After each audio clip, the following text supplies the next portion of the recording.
Hello and welcome to Mask of the Betrayer, and this will be part 11. In the previous part, we entered the Shadow Mosante and then the Dead Gods Ward, where we bumped into Killen, which we invited into our party, leaving Garn behind. We're going to start this part by having a chat with her, shall we? Talk to. Are you all right?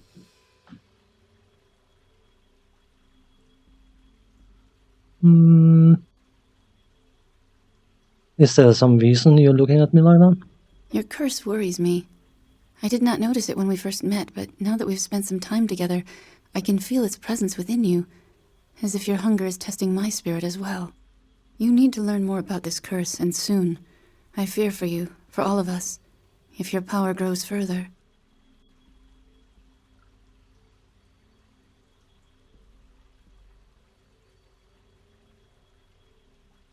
We've traveled together for about 3 seconds, so interesting. Whatever, can you petition Almeida to help me? I do not know. Much of the curses of ancient Rashomon are difficult to heal, and your affliction is something new to me. Judging from your power, I do not think Ilmater could help beyond your symptoms. I feel that there is something larger at work here.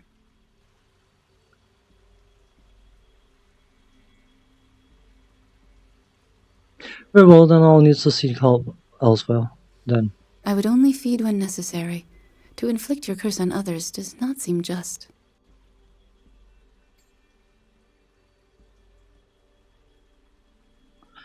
I will do what I can to assist it. I don't want to harm anyone else. That is the most we can hope for at the moment, it seems. More knowledge of its origins should help. From there, we can establish a plan of attack to free you from this. Before we go any further into it, I think... I've played through this campaign twice before, 6, 7, 8 years ago. Even then, I found the source of the curse very, very quick. Okay, let me try and rephrase that. I worked out the source of the curse incredibly quickly. I don't know whether it's just me, but I think a bit like plot in Neverwinter Nights 2, it is perhaps a bit too obvious. Maybe it's me. But anyway, I'm not going to say anything in case anyone else just want to let the story explain it eventually. Anyway, I had other questions. Of course.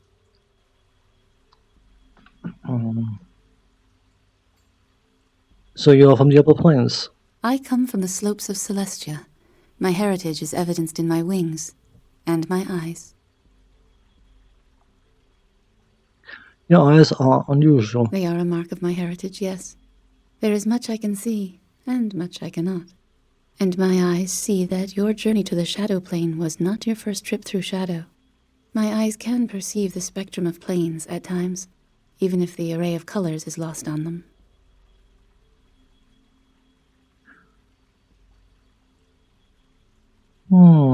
I have walked in the Shadow Plane before, yes. Your journey marked you, and I sense an absence within you as if your heart was removed. Its pain has faded to be replaced with something new, an affliction seeping into the open wound. It is the curse I sense within you that has filled the wound, but it feels larger than the wound itself, and the wound is merely a door. I do not know if Ilmater's blessings will aid you, but the fact you bear such pain is a testament to your strength of will. I had other questions. Of course. You are a follower of the god Ilmater, correct? That is correct. I am a sister of the Ilmatari, follower of Ilmater, the suffering god. We bring comfort to those in pain, and take the painful burdens of others unto ourselves. So do I. I eat my own cooking. Ha! Sorry. What brought you to this faith? Many faiths seek to help those who suffer, but it is my feeling that only Ilmater approaches it justly. In Ilmater's teachings, I find there is truth. Through his priests and his blessings, we seek to help all who hurt. There is a freedom in such all-encompassing sacrifice, I find. You speak as one who has been treated unjustly and without freedom as well. It is difficult to express, and I am not certain I have the words. Suffice to say that I found the call of Ilmater's teaching stronger. Other Of questions? course. Tell me a little about yourself. My history is in the past, where it belongs. Let us look to the future and what we may accomplish. I am sorry, but my past efforts have shamed me, and they are difficult to speak of. Double whammy on the influence check. Forgive me, I meant no disrespect to your privacy. No, it is I who must ask your forgiveness. Perhaps as we travel more together, I shall find the words and the will to speak them. Other Of questions? course. I met your brother and sister, Ephraim and Susa. Ah, Ephraim and Susa. I felt they might search for me. I hope they are not too worried about my absence. If you met them, they must have left the house of the Triad in search of me. I hope they will not be punished. Punished? Yes. The menagerie was forbidden to take up weapons again, at my grandfather's command. His throne is high on the slopes of Celestia, and his word carries much weight. Why were you punished? There's going to be another influence barrier, isn't it? Our philosophy veered from the traditional teachings of the divas and angels, and so our paths were forced to part. That doesn't sound like the whole story. It is not, but it is a complicated issue, and I fear that sharing it will do more harm than good. Other course. questions? When we met, you mentioned the House of Triad. What is that? The House of the Triad is not a temple, nor is it a place upon the prime material plane. It is the name bestowed to the three great mountains circling Mount Celestia on the outer plains. The realms of Torm, Tyr, and Ilmater lie upon the crest of each mountain, and the triumvirate forms the House of the Triad. It is a place of great beauty, where the orchestrations of divas are carried on the wind and sun. But it is sealed to me, and never again shall I know its comfort. Sorry about that. I hit the spacebar by mistake. But as a priest of Ilmater, can't you go to his realm? The House of the Triad is closed to me, as is all of Celestia, even Ilmater's realm, with its temple that embraces the sky. No creature there can feel pain, fatigue, or even exhaustion. One is renewed within its walls. There are times I miss it, I confess.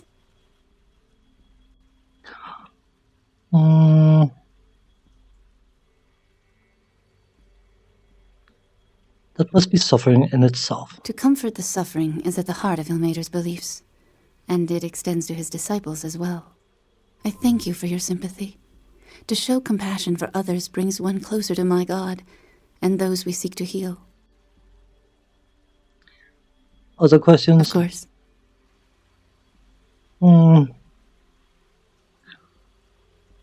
What can you tell me about Shadow Mulsantia? It is a shadow of the city you have left behind, but as you may have perceived when you arrived, it is not an exact imitation. There are distortions of architecture and sometimes a different flow of streets or paths. It is enough to recognize what Shadow Mulsantir is supposed to represent, but not what it is. I hope that served to dispel your confusion rather than compound it. To describe Shadow is an elusive thing. Other questions? Of course. She's been around them for 5 seconds, 3 seconds, whatever, but whatever. I want to ask you about those who traveled with us. Very well. Who did you wish to speak of? What do you think of Sophia? She hears a calling, but the voice that pulls at her is quieter than others, I think. She also bears the marks of the Red Wizards of Thay, but she shows mercy and tact, traits I thought were unknown among their sect. I would watch her, but more importantly, I would listen to her. There is something else speaking with her voice, whether she knows it or not. Another companion? Very well. Who did you wish to speak of? Your thoughts on Gan? Gan suffers, perhaps more than most. I am unclear as to why, but I suspect it has to do with his place in Rashomon and the lack thereof. I am concerned that his suffering may bring evil upon us. His suffering feeds his impulsiveness and undermines responsibility and loyalty to others.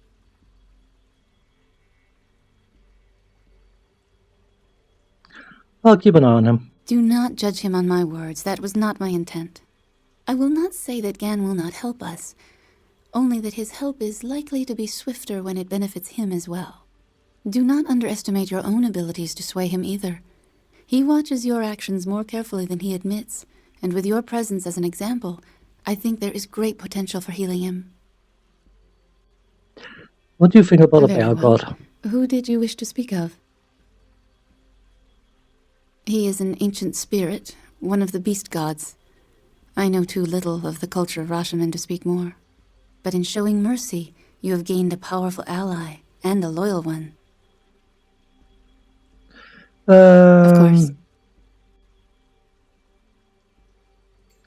Never mind, let's move on. So, let us quickly, before we go any further, I know this is going to be annoying. Maybe, I don't know. Maybe it isn't. Let's see what Yoda has to say about her. Yes, little one. It's so nice. I feel so blessed having Papa Bear around. Some questions? Yes. Never mind. Probably not. But, Sophia, what do you think of the Celestial? If there's something I can do for you, just ask. I had some questions. What would you like to know? Companions? Yes?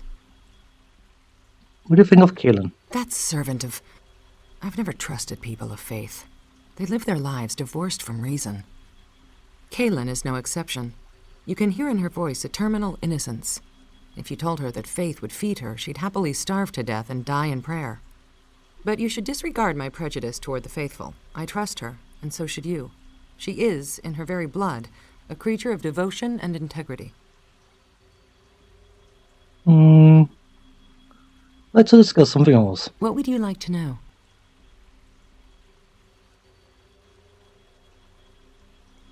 So we gained quite a bit of influence with her, so... What would you like to know? Were you and your mother close? If it's something we have been through before, I will skip through it, but... My mother was the headmistress of the Academy of Shapers and Binders. She was a rather inconsistent parent, sometimes very protective and forgiving, other times strict and callous. I often felt like a valued possession, not a daughter.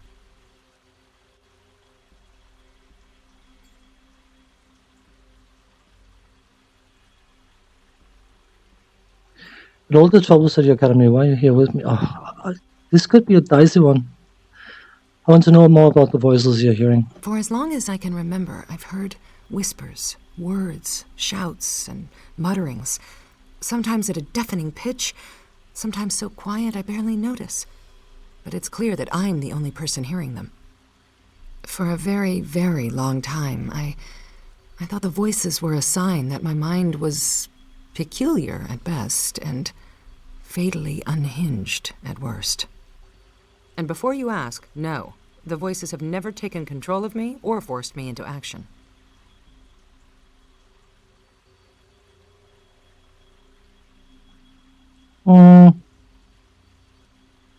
Thank you for telling me about these voices. Oh, well, usually people associate voices in one's head with raving lunacy. In other words, you're welcome.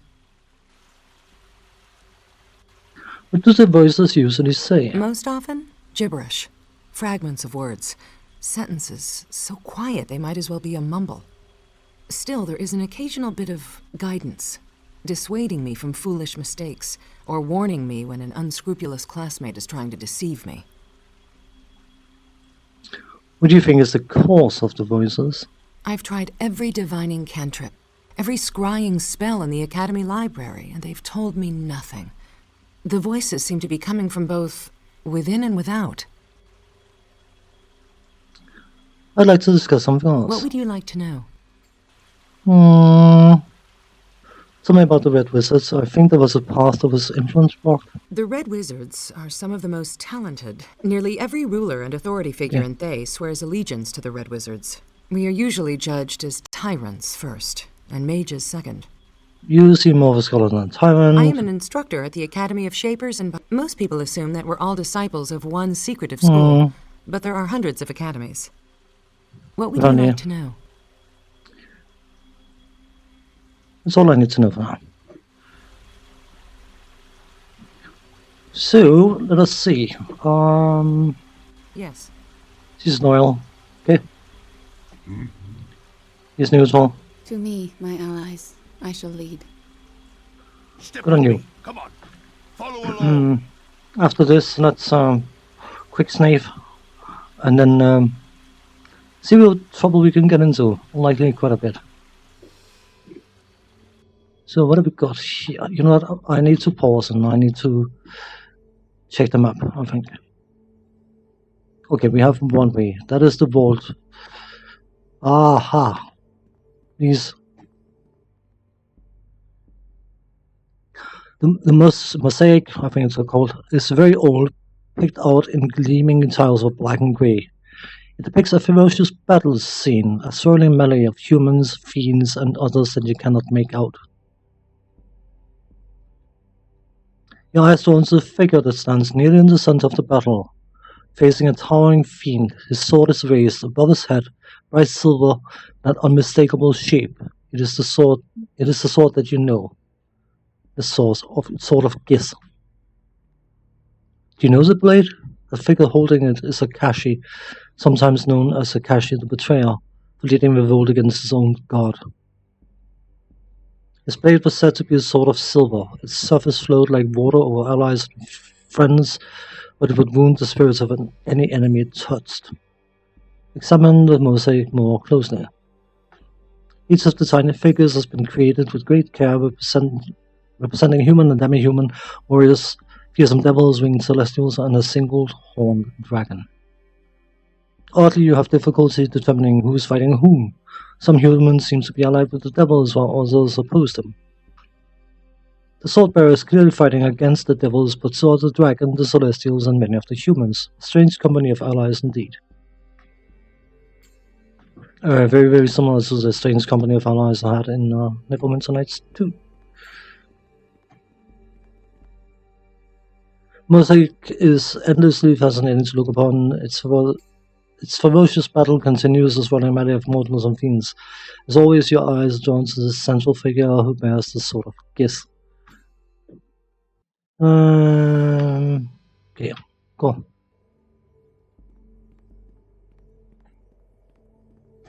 Let's examine that gate. The door is bright, gleaming even in the dim light of the shadow plane and edged with curving rooms. It seems crude, somehow, like a lesser copy of a grander work. The keyhole, if indeed it is a keyhole, is a thin, vertical opening. It seems more suited to a smooth metal blade than an ordinary key. Sophia, those rooms are unfamiliar to me. Have you seen them before? These rooms are familiar. I've seen them before, though I can't recall their exact meaning. Useful? I'm half certain that they've been altered, etched a second time to distort their meaning. If they'd been written properly, I think they would have considerable power, a force that would defy and make reality. Oh, lovely.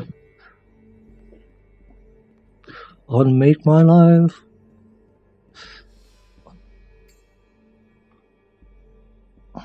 So let us carry on carrying on. The right way, that might help. You know, you put me in a roundabout and I will happily go around 3 times confused. Mummified priest.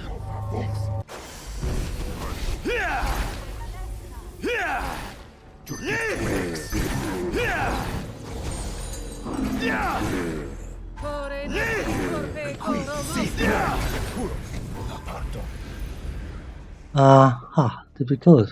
Let's have at it.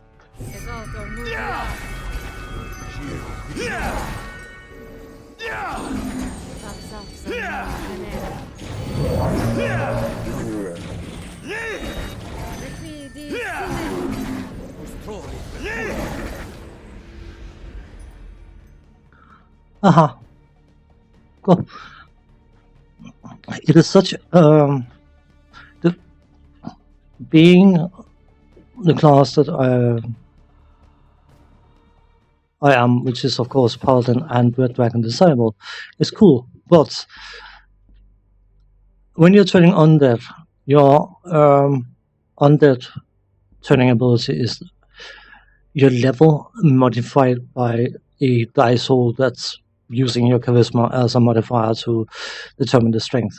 But because of the fact that level 11 paladin, which means, of course, because of the doohickeyness in this game, paladins learn on that at level 4, where normally they would learn it at level 3.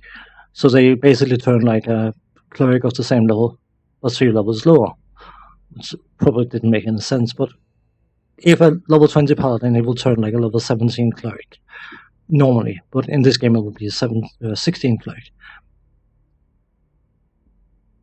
That is the base for the turn on that ability, and then you use amalgamation of the charisma modifier. So obviously, if this had been a level, I have to count difficult 22 pure paladin, then his turn on that ability would have been significantly stronger. But he isn't, and the Red Dragon Disciple levels were worth getting. If we plunder these, we are going to trigger some encounters, so let's plunder them, shall we?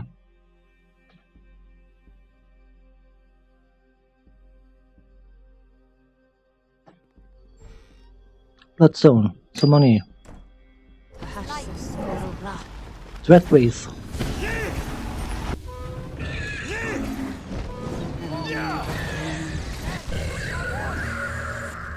Okay.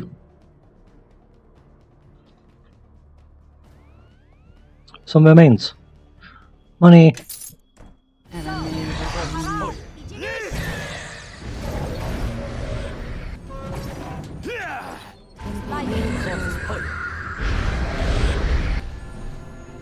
Go.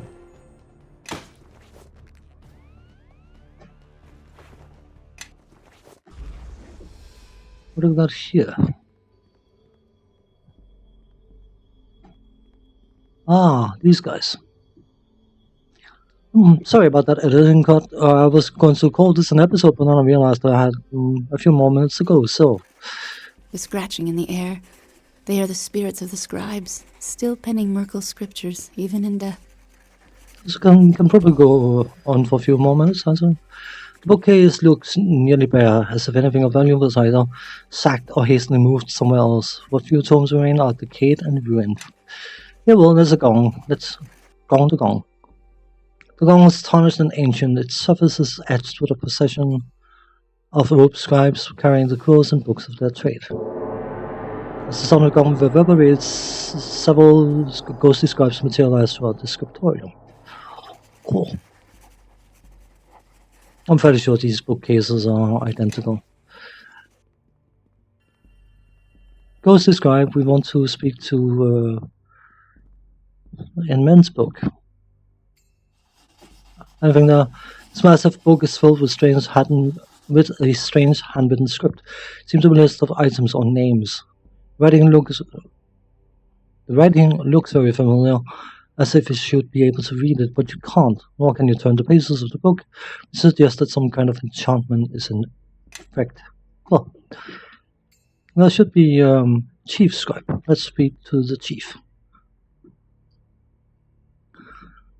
The ghostly figure turns very slowly to look at you. As his eyes meet yours, you detect a flicker of puzzlement.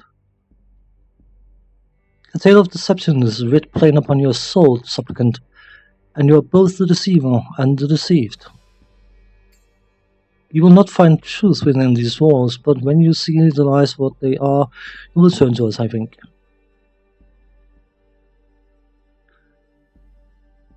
What is your name, Spirit? I am the chief scribe and supplicant before the Lord of Bones. All that passes through my Lord's gates is recorded within these tomes and ledgers. We record, my scribes and I, but we do not remember. Our scriptings on the mind, a memory of Miracle's world. Law. Miracle, the former god of the dead. He was slain and replaced by Cannonball. Why do you still labor here? It is words that bind us to the world of our Lord. Our souls are graven upon its walls, and name writ upon its foundation stones. When one scribe replaced another, the name of the old scribe would be wiped clean, and he would be free to pass beyond to the city of judgment, to join the scriveners who came before. But a great betrayal was committed here, supplicant, and we stood by and watched, so taken were we with the traitor's resolve, with the dream that he spun for us, in words and deeds. And when that treachery was put to an end, we were held to account, with all the rest. All was a simple retribution, an effortless thing. No more scribes were appointed, and our names were never wiped clean, and so here we remain.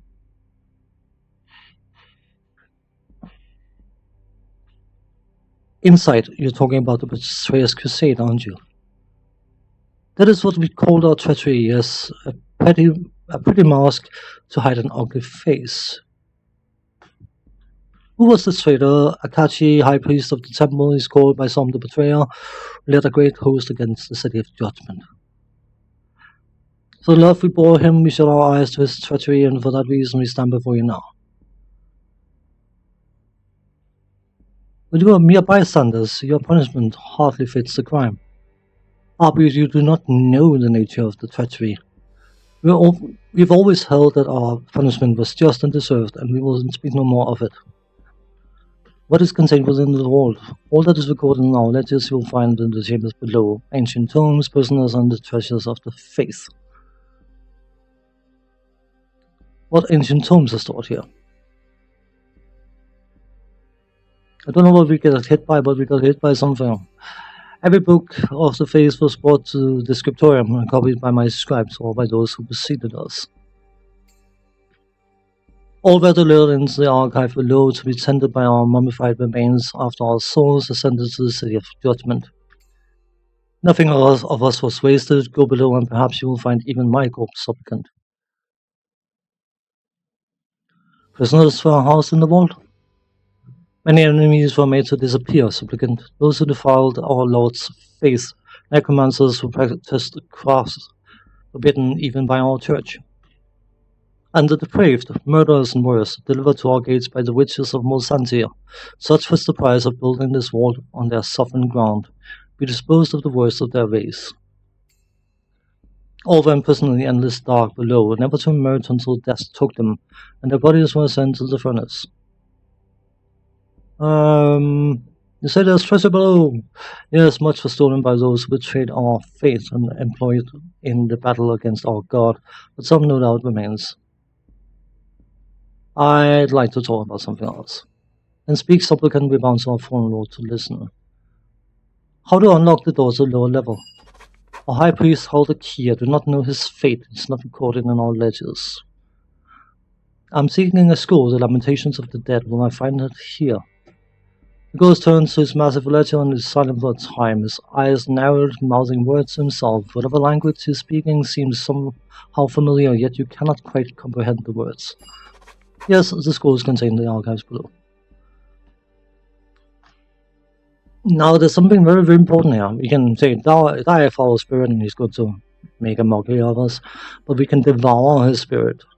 Unleash your hunger upon the scribes and devour them. But there's another option. And we need to do something else to get that other option. Before I end this part, I should mention that you can go in here before you deal with Oku. But because of the whole Spirit Eater thing, you will get to a dead end and basically have to go and deal with Oku and come back and carry on. So dealing with Oku first makes chapter 1 incredibly short, but it makes it so much easier once you're done here. I'm going to say farewell here. We're not going to devour them. And to you, supplicant.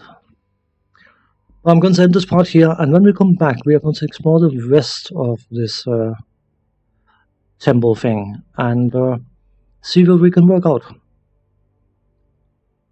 Because the whole thing about the curse is we need to devour spirits and everything is bad and bad and bad and bad and bad. But thankfully, there is a good option, and we can strive to achieve the good option, which we will. So, on that note, thanks for watching, take care, see you in the next one. Bye bye.